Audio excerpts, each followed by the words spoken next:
Gladiator came out in 2000, which is 24 years ago now, and still holds up today as one of the most epic stories. Had this heart and had this epic character of Maximus, who, as you can know, my name's Max. I appreciate, Max's holding fort out there.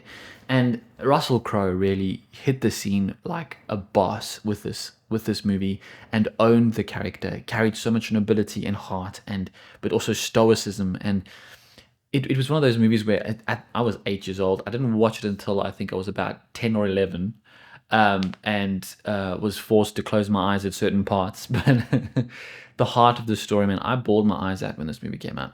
24 years later, we still got old Ridley Scott kicking around, putting films out.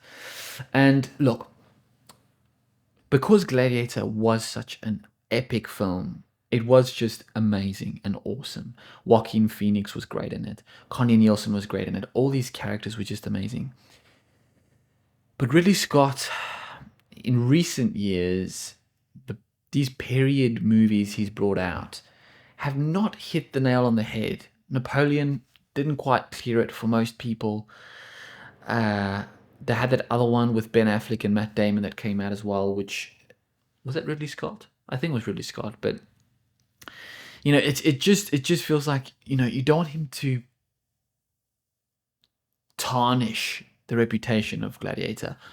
That being said, I mean, look, if the movie sucks, Gladiator 2 is terrible, you can just go watch Gladiator 1 and pretend that the second one never came out. But you want to have the memory of that movie just beautifully set in your mind without being overshrouded with something that is just horrible.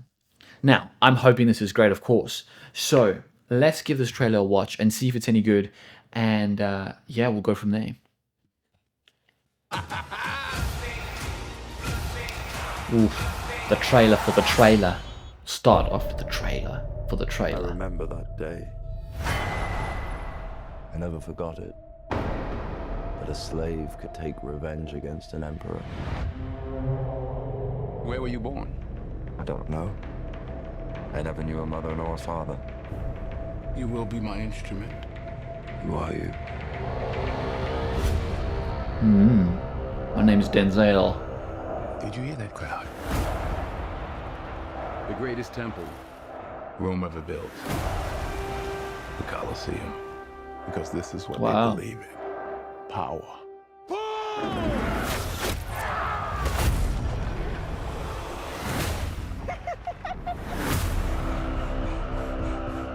General Acacius, there are victories. Really cool outfits. Rome has so many subjects. Is that old Stranger Things?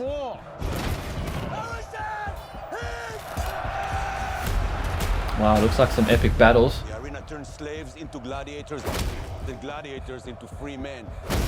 You have something in you. I knew it from the start. Did you now? Rage. That rage is your gift.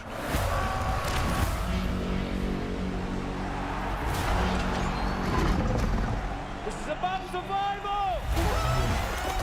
Survive! Oh wow, Connie Nielsen's back. For the wall.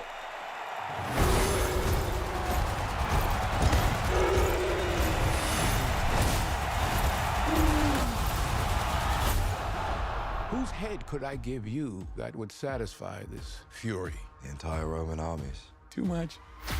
The general will do. Rome must fall. I need only give it a push. My man. Hands on the mausoleum floor.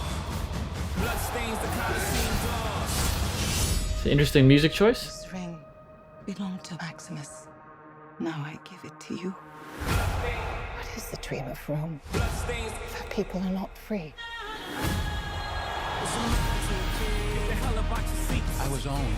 Now I will control an empire. I will not waste another generation of young men for their vanity. Strength and honor.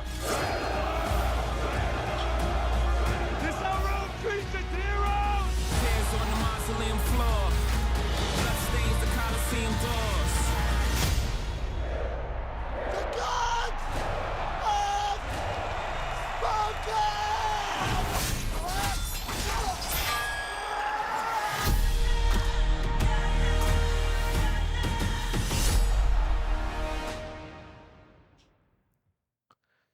Hmm. Um. All right, I've got a few thoughts. First of all, I love me some Denzel. I love me some Pedro Pascal. They even have the Stranger Things dude, the rocker dude. I forgot what his name is. He's in Fantastic Four. But I love him as well. Just amazing cast. And the cinematography looks great. The epic battles look great. But my question watching this was, I was thinking about, well, how is this going to be different from the first Gladiator? How will they make it its own thing? How will it be unique? And it might just well be completely different from Gladiator with Russell Crowe. But this looked like basically the same story. This guy comes from an environment of, prominence where he seemed to be in an army of some kind, and he had some loss. He lost some family, lost someone he loved, and then he was captured, and then had this beef with the emperor, with Caesar, whatever, and then wanted to kill him or have his revenge, and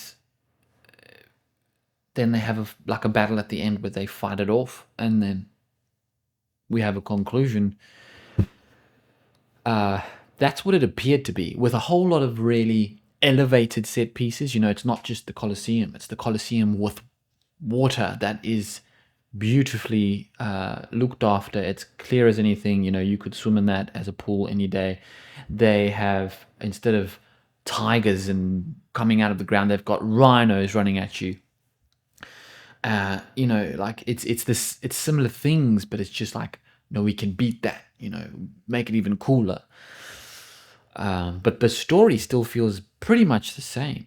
It's not putting me off this. I still want to watch it, but it's not getting me excited. Is making me think, well, this is Gladiator rehashed. I always find with trailers, I get it's a trailer. I get that if it's a trailer, you can use whatever music you think's gonna get the people kicked into things. And I just always feel like if I'm watching something that is a period piece and then you throw in some modern music, it's a cool song and it seems to kind of match the theme, but it just is a bit jarring sometimes, unless you're going for something like A Knight's Tale, which had specifically that vibe of really modern day music mashed together with the old school telling, then that worked for that, and that was kind of a very 2000s kind of thing.